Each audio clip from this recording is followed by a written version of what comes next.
The air in the Van Nuys private terminal was different. It was scrubbed clean of the desperation and hurry that defined public airports, smelling instead of money, leather, and the faint, ozonic tang of jet fuel. Here, time bent to the whims of those who could afford to own it. At the far end of the tarmac, gleaming under the relentless California sun, sat the Stratos, a brand-new bombardier, Global 8000.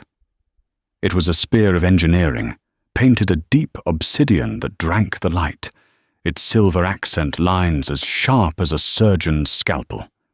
Inside its cockpit, Captain Alistair Finch performed his pre-flight ritual with the unsmiling precision of a man who believed order was the only thing holding the world back from chaos. At 58, Finch was a relic from a different era. His silver hair was parted with military exactitude.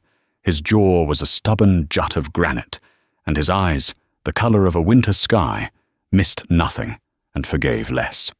He had flown fighter jets in the Gulf War, captained 747s across oceans for a legacy carrier, and now he piloted the chariots of the gods of finance and fame. This cockpit was his kingdom, and he was its absolute monarch.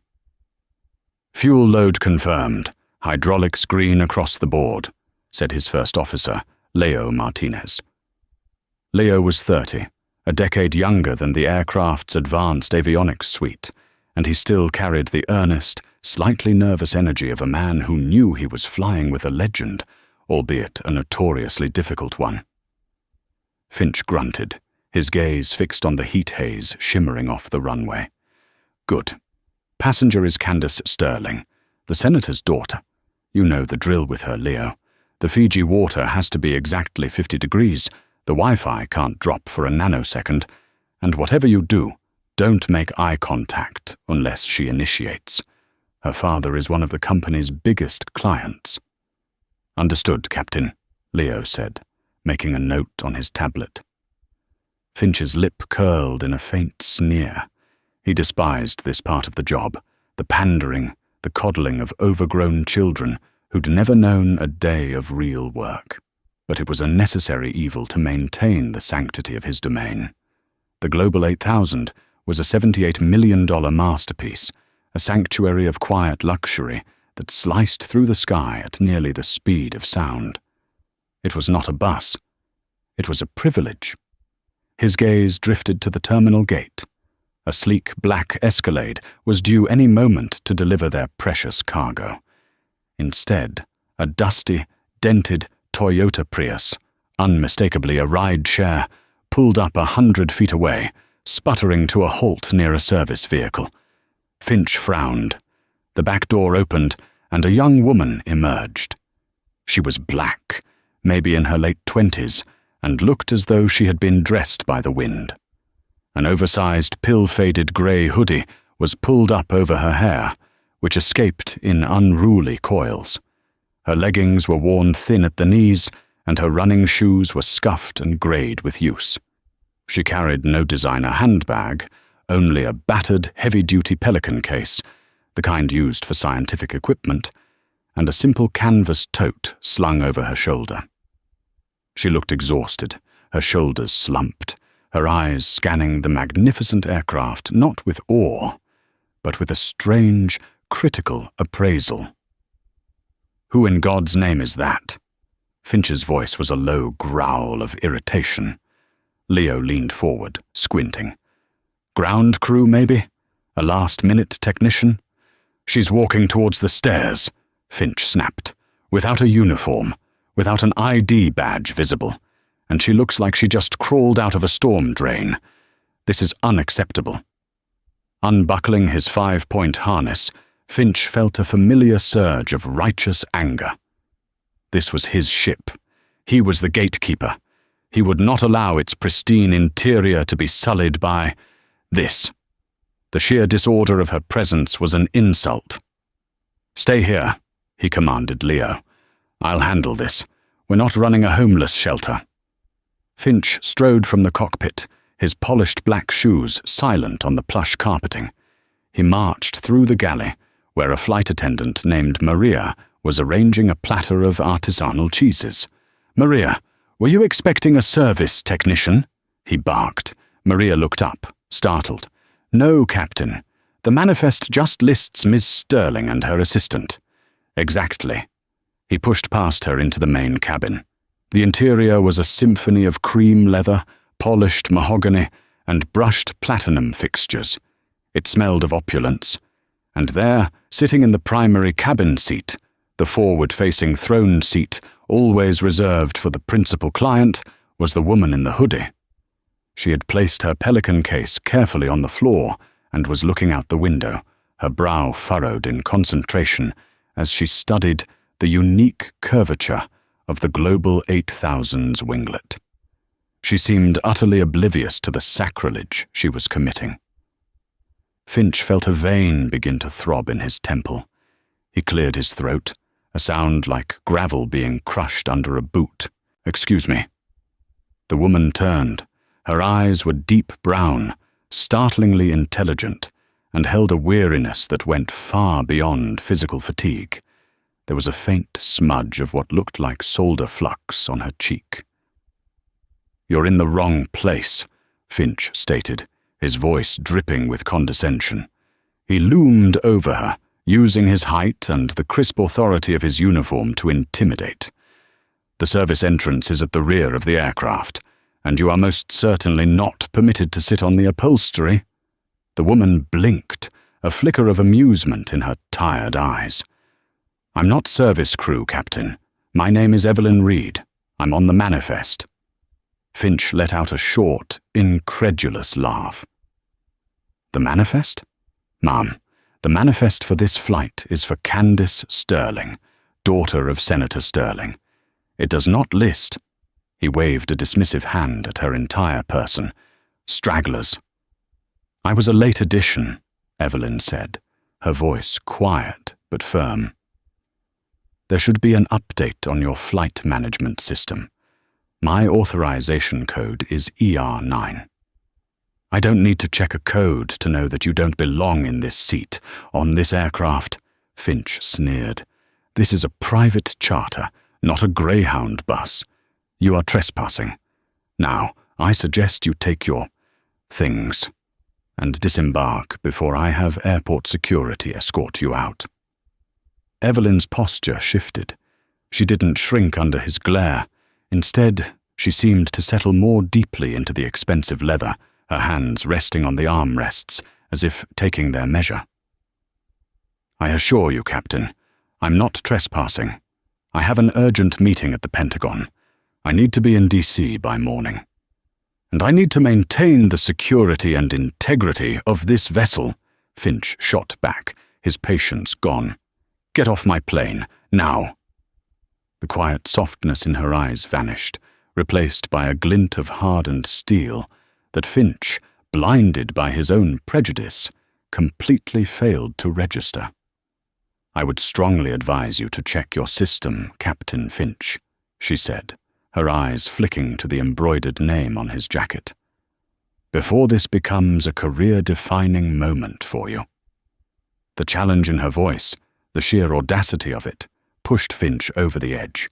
He was about to physically haul her out of the seat when the sharp, staccato click of high heels on the air stairs announced the arrival of the actual VIP. "Alistair, darling, why is the door still open? It's 1,000 degrees out here." Candace Sterling swept into the cabin in a cloud of Chanel No. 5 and entitlement. She was draped in a silk pantsuit the color of a flamingo, her face hidden behind sunglasses so large they could have been used for welding. An exhausted-looking assistant scurried behind her, laden with a mountain of Louis Vuitton luggage. Candace stopped dead, her painted smile freezing as she saw Evelyn in her seat. She slowly lowered her sunglasses, her perfectly plucked eyebrows arching into a question mark of pure disgust. "Captain," she said, her voice turning to ice, "what is that doing in my seat?" Finch's entire demeanor transformed. The aggressive bully vanished, replaced by a fawning, obsequious servant. He flashed Candace a smile that was all teeth. "Miss Sterling, welcome aboard. My sincerest apologies. We were just removing a stowaway. A minor security lapse." He glared at Evelyn. "This individual was just leaving." Candace wrinkled her nose as her eyes fell on Evelyn's worn sneakers. "Ugh, did it touch anything? I'll need the entire seat sanitized before I sit there." Evelyn remained seated, her composure unnervingly intact. "I'm not a stowaway," she said, her voice rising just enough to be heard clearly over Candace's dramatics.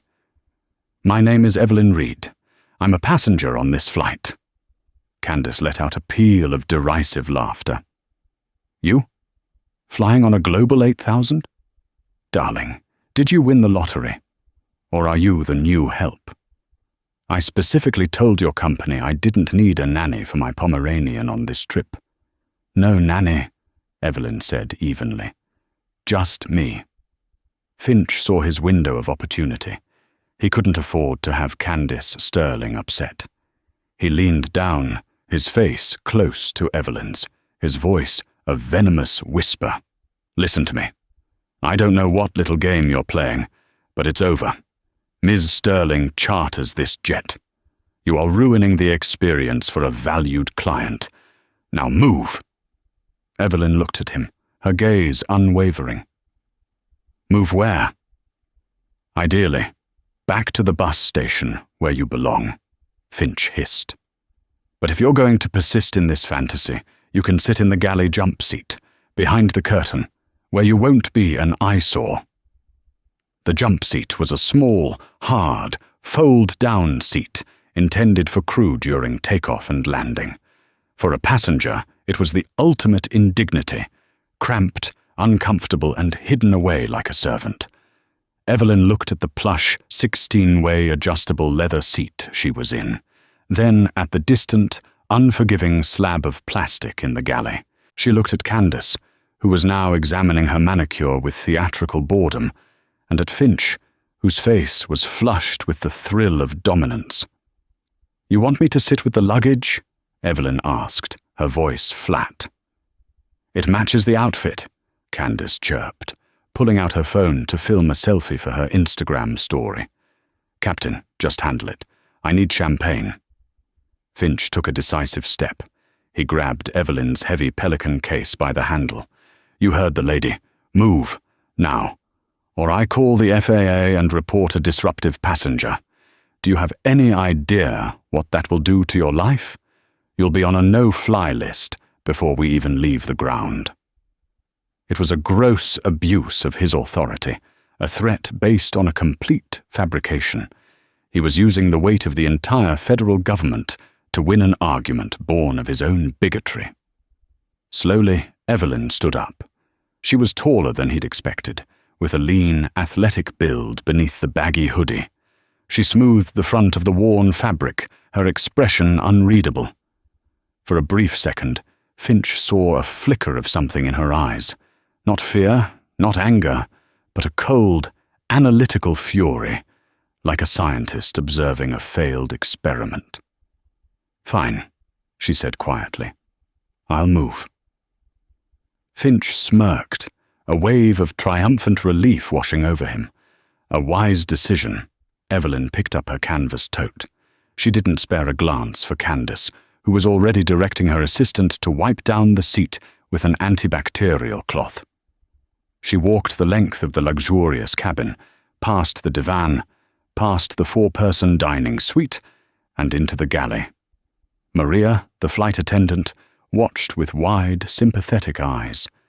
Evelyn lowered the jump seat and sat down, her knees nearly touching the stainless steel bulkhead. The roar of the auxiliary power unit was much louder here. Maria leaned in, whispering, "Mum, can I get you a bottle of water? At least it's Fiji." Evelyn looked up at her, a ghost of a smile touching her lips. "No, thank you, Maria. Just make sure your own seatbelt is tight. I have a feeling this is going to be a very turbulent flight." As the massive Rolls-Royce engines spooled to life with a deep, resonant hum, the cabin was officially split into two separate worlds. In the front, Candace Sterling was laughing, sipping champagne, and complaining that the cabin wasn't cooling fast enough. In the back, hidden behind a thick privacy curtain, Evelyn Reed sat on a hard plastic seat, pulling a slim, unmarked tablet from her tote bag. It wasn't a consumer model. It was a ruggedized prototype with a matte black finish. Finch's voice, smooth and professional, crackled over the intercom. "Ladies and gentlemen, welcome aboard. We are cleared for takeoff. Our flight time to Washington Dulles will be approximately 4 hours and 35 minutes. Please sit back, relax, and enjoy the Stratos experience." Evelyn's fingers flew across the tablet screen. She typed a short, encrypted message into a secure portal. Asset, G8000N90WASD. Event, code Indigo, onboard security protocol failure. Action, initiate immediate real-time audit of flight crew personnel file. Finch, Alistair, flag for executive review. She hit ascend just as the powerful engines thrust the jet down the runway. The force of the acceleration pinned her against the hard seatback, but her expression remained one of absolute, unwavering focus. The turbulence had just begun. Once they reached their cruising altitude of 47,000 feet, the seatbelt sign chimed off. Captain Finch, flush with his victory, emerged from the cockpit. Smoothing his tie, he sauntered into the main cabin to perform his customary check-in with the VIP client. This was a crucial part of the performance, reinforcing the illusion of personalized, elite service. "Everything to your liking, Ms. Sterling?" he asked, leaning against a polished mahogany bulkhead with an air of practiced nonchalance. Candace waved a dismissive hand, her diamond bracelets catching the light. "The champagne is acceptable, Alistair, but there's a draft, and I think I can still smell her. It's like wet dog and poverty." She gestured vaguely toward the curtain separating the galley. "Can we make sure that's sealed? I don't want her presence contaminating the cabin air." Finch chuckled, a sound meant to be conspiratorial and charming. "Consider it done." He walked over to the heavy curtain and gave it a sharp, aggressive tug, ensuring it was completely closed, sealing Evelyn and Maria into the cramped service area. He turned back to Candace. "So, I hear your father's committee is deliberating on the new aerospace appropriations bill. Fascinating stuff." "Oh, Daddy's always voting on something boring," Candace said, scrolling through her phone. "He was talking about upgrading his charter service, though. This plane is nice, but he says the new communication systems are buggy, always dropping calls over the Atlantic." "The Etherlink system is brand new," Finch said defensively. "State-of-the-art satellite comms. There are bound to be a few kinks, but the company that owns this fleet, AeroVenture Dynamics, they're top of the line." "Who owns them anyway?" Candace asked, more to fill the silence than out of genuine interest. "Some old fossil from the .com boom, right?" "Used to be," Finch said, pouring himself a coffee from the galley's high-end machine, pointedly ignoring the two women hidden behind the curtain. "Old man Harrison, but he sold the company last week. A massive private sale. The new owner is some mysterious tech genius, apparently. No one's met them yet. Probably some faceless venture capital firm from Silicon Valley." "Well, whoever it is," Candace sniffed, "they need to tighten their security. Letting that creature on board was simply unforgivable. I trust you'll have her blacklisted, Alistair." "Rest assured, Ms. Sterling," Finch said with a grim smile. "By the time we land, she won't be able to book a ticket on a crop duster, let alone a private jet." Suddenly, a specific chime echoed through the cabin. It wasn't the passenger call button. It was the priority satellite link from the ground, a direct line to the Network Operations Center, reserved for emergencies and ownership-level directives. Leo poked his head out of the cockpit, his face unusually pale. "Captain, You need to take this. It's Director Evans from the NOU. Priority 1. Finch frowned. Priority 1 calls were for engine failures, medical emergencies, or imminent security threats. What is it? It's about the ether link, Leo said, his voice dropping to a near whisper. And the new owner. They're on the line. Finch's blood ran cold. The CEO of AeroVenture Dynamics. Now? And, sir, Leo added, looking utterly bewildered. They want to speak to a passenger. Finch blinked. Ms. Sterling? No, sir, Leo whispered, his eyes wide with confusion. They're asking for a Dr. Evelyn Reed. The name hit Finch like a physical blow. Evelyn Reed. The woman in the hoodie. The woman he'd threatened, insulted, and banished to the servants' quarters. He felt the sweat prickle on his neck as he stared at the closed curtain. It was impossible, a coincidence. He strode into the cockpit and snatched the handset. This is Captain Finch. Finch, what the hell is going on up there? The voice belonged to Robert Evans, the iron-fisted director of flight operations.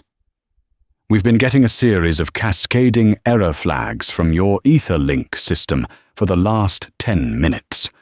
But more importantly, I just got off a call with the new ownership.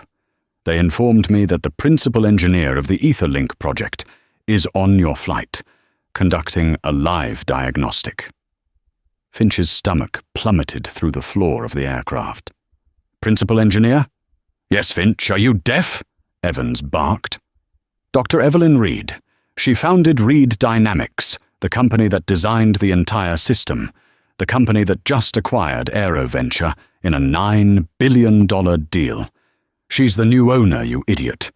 Did you not read the transition memo that went out this morning? Her name is right there on your manifest. Finch stopped breathing. The world tilted, the hum of the engines fading to a dull roar in his ears. Dr. Evelyn Reed, Reed Dynamics. The scuffed sneakers, the Pelican case full of equipment, the analytical way she had studied the winglet. It all clicked into place with sickening, horrifying clarity. She wasn't a stowaway. She wasn't a vagrant.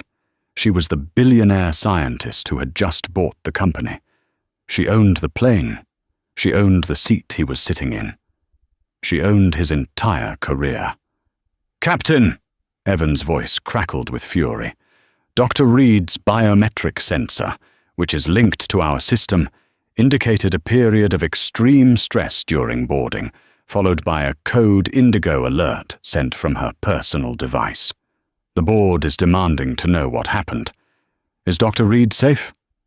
She is our single most valuable asset. Finch looked through the open cockpit door. As if on cue, a hand reached out and pulled back the heavy galley curtain. Evelyn was standing there.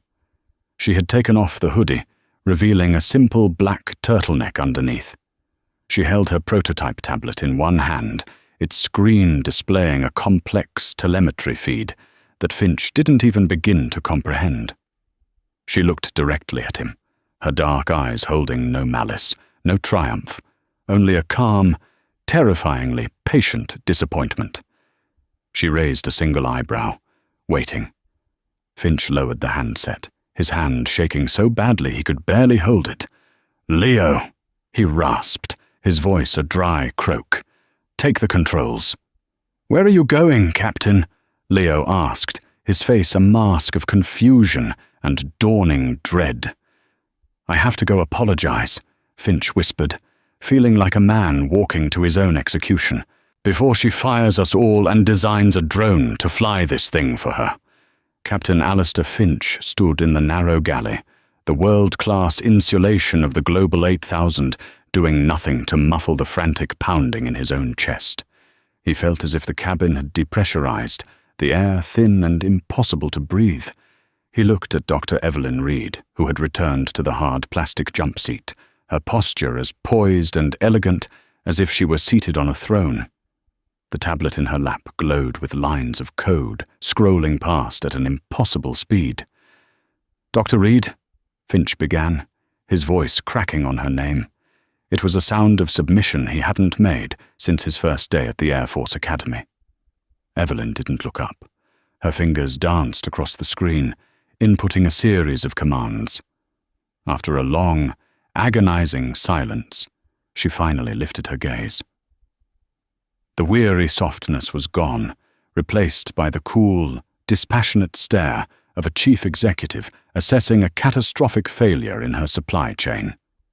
"Captain Finch," she said, her voice smooth and level. The absence of anger was more unnerving than any tirade.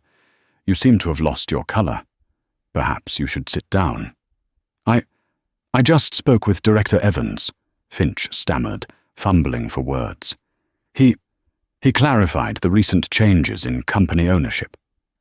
"Ownership," Evelyn corrected gently, her eyes flicking back to her screen. "Not management. Management is the system I'm currently evaluating, and I must say, Captain, its performance so far has been deeply underwhelming." Finch took a half step forward, his hands clasped before him like a supplicant. "Dr. Reed, I cannot apologize enough. We have stringent protocols. When I saw an individual who wasn't on my initial paper manifest—" "My name was on the digital manifest that was updated an hour before boarding," she interrupted, her voice cutting through his excuses like a laser. "You didn't check it. You saw a young black woman in a hoodie, and you made an assumption. It's an old and very predictable algorithm, Captain. And your processing of it was flawless." "No, it wasn't that," Finch lied, sweat beading on his upper lip. "It was a matter of presentation. AeroVenture prides itself on a certain standard. I was protecting the brand." Evelyn finally powered down her tablet and stood up. In the confined space of the galley, she seemed to radiate an aura of immense, compressed energy. "You are the brand, Captain. You and your crew. And you have fundamentally misunderstood what that brand is. You think it's about chilled champagne and excluding people who don't meet your aesthetic criteria. But you're wrong. The brand is supposed to be about unparalleled safety, absolute discretion, and flawless execution. You failed on all 3 counts today." Before Finch could formulate another pathetic defense, the privacy curtain was ripped open with a theatrical flourish. Candace Sterling stood there, holding an empty champagne flute. Her face was a mask of irritation. "Excuse me," she snapped, her voice shrill. "Why is the captain hiding in the kitchen with the help? My glass has been empty for a full 5 minutes. Is anyone actually working on this flight?" Finch flinched as if he'd been struck. He turned to Candace, his eyes wide with sheer panic. "Miss Sterling, please, this is not a good time." "I don't have bad times, Alistair," Candace huffed. She then fixed her gaze on Evelyn. "And you, why are you out of your seat again? I thought we put you in time out. Go sit down. You're in the way." Evelyn slowly turned her head, her focus shifting from Finch to Candace. Her expression was one of mild curiosity, the way a physicist might observe the bizarre behavior of a subatomic particle. "I'm done sitting," she said. Candace laughed, a harsh, braying sound. "Oh, you don't get to decide that. You're a guest here, and a barely tolerated one at that. Honestly, the nerve." Evelyn picked up her canvas tote bag from the floor. "Captain Finch," she said, her eyes still locked on Candace. "Who paid for this charter flight?" Finch was trapped. He was standing between the spoiled daughter of a powerful senator and the reclusive billionaire who owned the very air molecules they were breathing. "Ms. Sterling's father," he mumbled. "Senator Sterling's office." "Correct," Evelyn said. "And does Senator Sterling own this aircraft?" "No," Finch whispered, his voice barely audible. "Who owns this aircraft, Captain?" Evelyn's voice was sharp now, demanding. "You do, Dr. Reed," Finch admitted, his head sheer. The silence that descended upon the cabin of the Global 8000 was not merely an absence of sound. It was a physical presence, a crushing weight that warped the very air. It was the sound of a universe reordering itself, of tectonic plates of power grinding against each other 7 miles above the indifferent Earth. The low, almost imperceptible hum of the Rolls-Royce engines, once a subtle underscore of luxury, now sounded like the machinery of fate, a steady, unpitying reminder that they were all trapped in this pressurized crucible together. Candace Sterling stood frozen, a statue of bespoke Valentino and shattered entitlement. Her mind, a finely tuned instrument for navigating the shallow waters of social hierarchy, was short-circuiting. The equation was impossible. Wealth, in her world, was a performance. It was loud, it was polished, it was announced with the pop of a champagne cork and the flash of a diamond. It was her father's booming voice on the Senate floor, the deferential nod of a maitre d', the envious glances of lesser mortals. This woman, this quiet, exhausted-looking creature in a faded hoodie, was a null set, a variable that didn't belong in the calculus of power. The concept that this woman, her was the calculus itself, was a paradox her brain could not contain. "You're lying," Candace whispered, the words a desperate prayer for reality to snap back into its comfortable, familiar configuration. It wasn't an accusation. It was a plea. "You can't be. You look like nothing." Evelyn Reed, now seated in the throne that had been Candace's by birthright, simply held her gaze. There was no triumph in her eyes, no smug satisfaction. There was only the detached patience of a master watchmaker observing a broken gear. "The universe," she said, her voice a quiet counterpoint to the engine's hum, "is largely composed of things that look like nothing. Dark matter, dark energy. They are invisible, yet they dictate the shape of everything. Now, if you require empirical evidence for your limited sensory spectrum, I suggest you consult the device in your hand." It was a devastatingly simple, clinical command. Fumbling, her fingers trembling with a tremor she'd never known, Candace retrieved her diamond-encrusted phone. Her acrylic nails, designed for little more than tapping out dismissive social media posts, now scrabbled frantically at the glass screen. Evelyn Reed, Reed Dynamics. The aircraft's high-speed Etherlink Wi-Fi.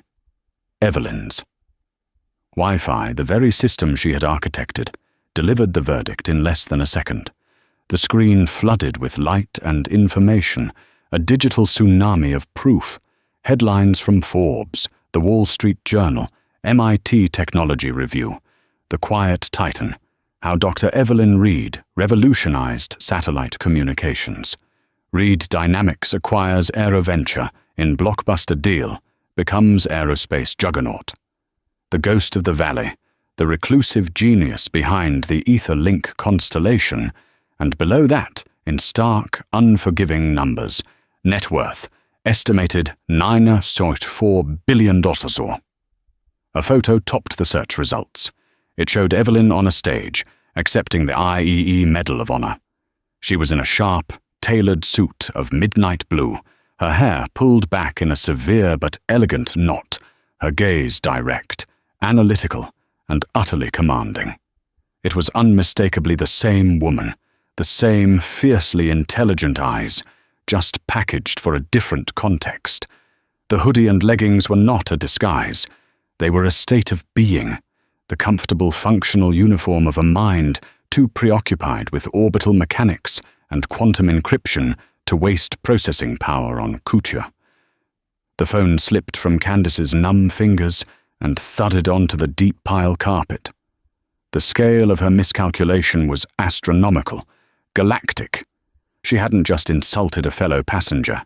She had mocked, belittled, and attempted to banish the very architect of the modern connected world, her father's political career, and her own vapid existence so utterly depended upon. Every facet of their lives, from secure government communications to her ability to live stream her brunch was built upon the bedrock of this woman's intellect. "Oh my God," she breathed, the words catching in her throat, a dry, rasping sound. "Pick it up," Evelyn said. Her voice remained quiet, yet it carried the undeniable mass of command. Like an automaton, a doll whose strings had been cut and then reattached to a new, infinitely more powerful master, Candace bent and retrieved her phone. She looked desperately toward Captain Finch, searching for an ally, a co-conspirator in her now shattered reality. "You knew," she accused him, her voice a high, trembling thing. "You knew who she was, and you let me say those things." Finch, who had been hovering by the galley like a ghost at his own funeral, looked utterly broken. The granite jaw had turned to dust. The winter sky eyes were clouded with a fog of pure terror. He was a man watching a 50-year career, a lifetime of carefully constructed authority, burn to the ground in slow motion. "I didn't know," he pleaded, his voice cracking, the sound of a pillar crumbling. "I swear, Miss Sterling, I only found out moments ago." "Be quiet, Alistair," Evelyn said, her gaze still fixed on Candace. It wasn't a request. It was an observation of a new state of being, a termination of his right to contribute noise to the environment. Finch's mouth snapped shut with an audible click. He had spent his life giving commands. He had just discovered what it was to be so completely commanded that his own volition ceased to exist. Evelyn's attention then shifted, panning with unnerving slowness to Maria, the flight attendant, who had been watching the entire drama unfold from the galley with a mixture of professional terror and deeply personal vindication. "Maria." "Yes, Dr. Reed," Maria said, stepping forward instantly. Her voice was crisp, her professionalism a small, solid island in the sea of chaos. She was the only one in the cabin who had treated Evelyn with basic human decency, and in this new kingdom, that was the only currency that mattered. "I believe Miss Sterling ordered some champagne earlier," Evelyn said, a faint, almost imperceptible warmth entering her tone. "I find myself in the mood for some. And bring the cheese platter you prepared. Suddenly I have an appetite." "Right away, Doctor." "With pleasure," Maria said, and the final two words were infused with a satisfaction so pure and profound it was almost a song. She turned and bustled back to the galley, not just as a flight attendant, but as an agent of cosmic justice. Candace remained standing in the aisle, lost and untethered. Her throne seat was occupied. The other luxurious 16-way adjustable leather seats, which moments ago had been her birthright, now seemed like a gallery of silent, judging witnesses. "Sit down, Candace," Evelyn said, gesturing with a delicate, long-fingered hand to the club seat directly across from her. "There's no sense in standing for the next 4 hours. We have things to discuss." Candace sank into the opposing seat, the expensive leather feeling cold and alien against her skin. She pulled her Valentino jacket around herself, a flimsy shield against this new, terrifying reality. She looked small, her vibrant flamingo pink outfit suddenly garish and absurd, the plumage of a bird that didn't realize it was already in a cage. Are you going to have my father audited?" she whispered, the question bubbling up from the deepest well of her inherited fears. Evelyn paused, considering the question as a scientist might consider an unexpected data point. "An interesting application of my resources, but inefficient. I have more pressing matters to attend to. Your father's committee, for example. The one overseeing the new aerospace appropriations bill. Reed Dynamics has a rather significant defense contract pending their approval. A contract for a next-generation satellite communications network for our strategic forces. It would be unfortunate if a personal matter were to cast a shadow over deliberations of such national importance. The full, horrifying scope of the situation finally slammed into Candace. She hadn't just been rude. She hadn't just embarrassed herself. She had potentially jeopardized a multi-billion-dollar government contract and, by extension, a piece of national security infrastructure by insulting the company's owner over a seating arrangement. Her father would not be angry. He would be apocalyptic. Evelyn's gaze shifted, moving from Candace's terrified face and landing, with the heavy finality of a judge's gavel, on the petrified form of Captain Finch. Her expression hardened, the brief moment of reprieve evaporating. The scientist was gone, replaced by the CEO. The analyst was gone, replaced by the executioner. Captain Finch.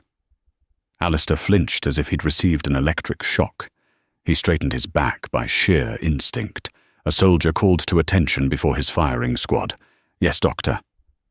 "The jump seat," Evelyn said, her voice dropping to a low, dangerous tone that was somehow more menacing than any shout.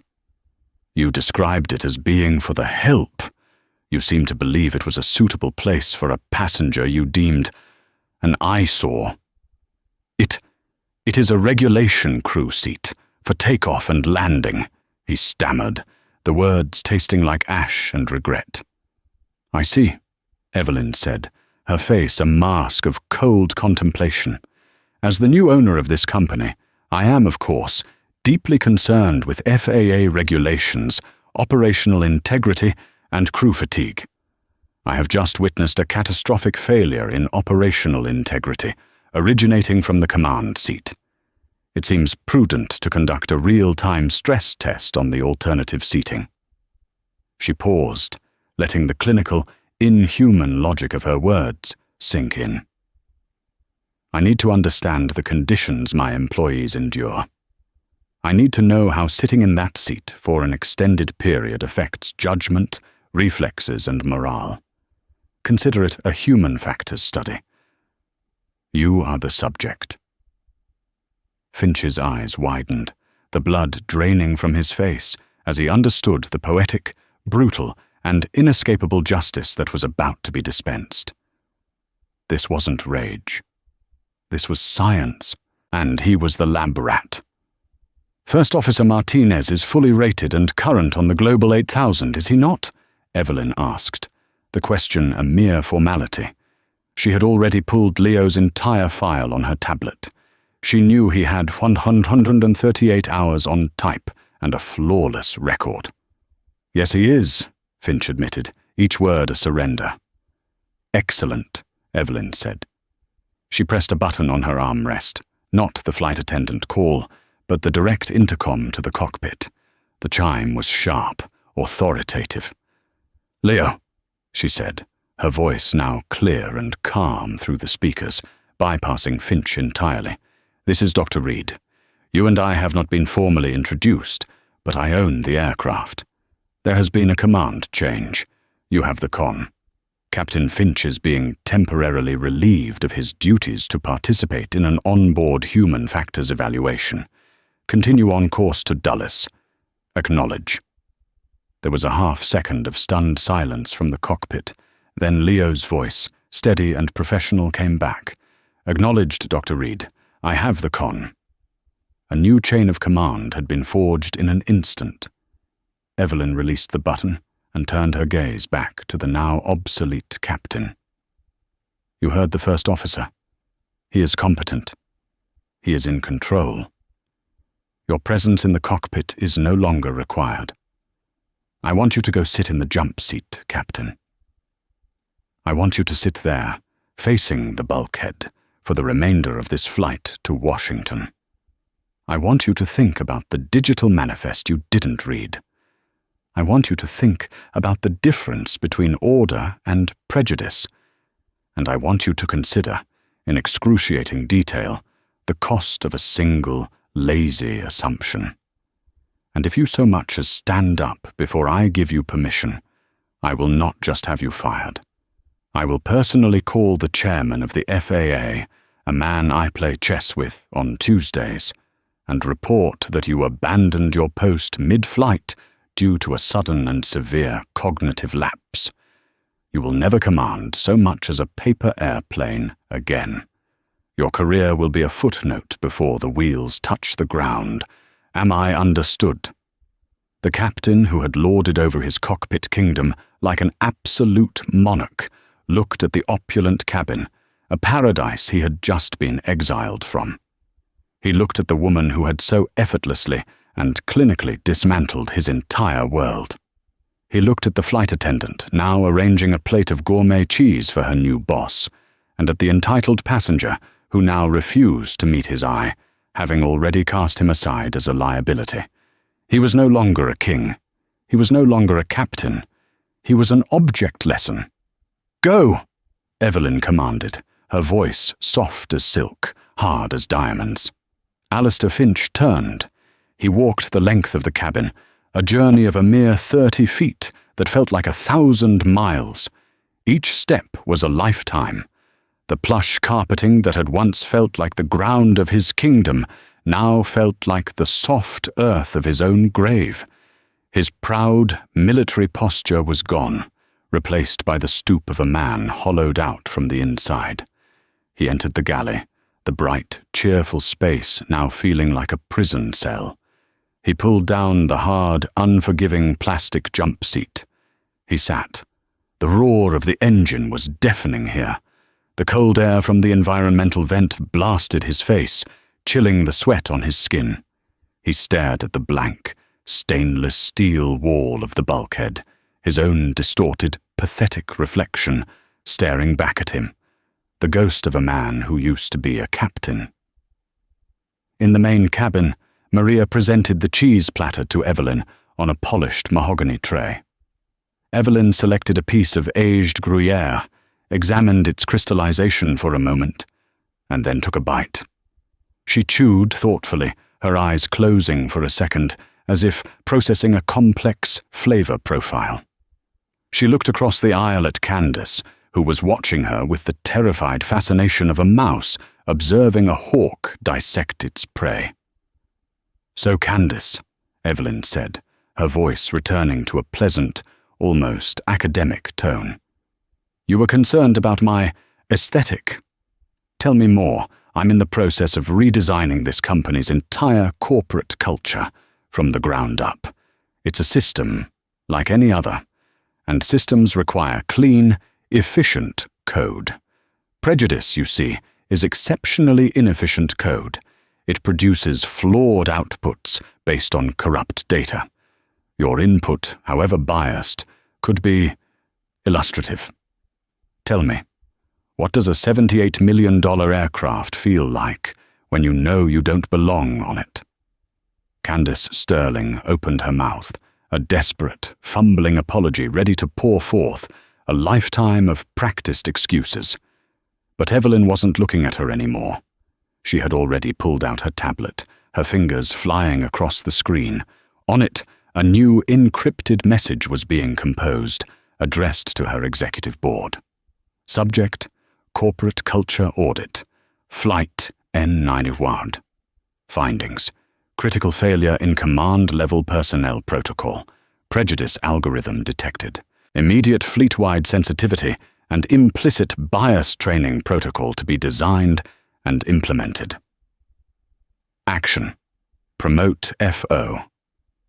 Leo Martinez to captain upon landing. Offer Captain Finch early retirement or a position in ground-based simulation training. His choice. Kindness is also an efficient algorithm. Note: begin drafting a new corporate mission statement. Core value: competence over comfort, character over appearance. She hit send. The message shot from the aircraft to a satellite in geosynchronous orbit, one of her satellites, and back down to Earth in a fraction of a second. She had already solved the problem, recalibrated the system, and was moving on. Her mind was miles ahead, charting a new course through the stratosphere, leaving the wreckage of two shattered egos far, far behind in her turbulent wake.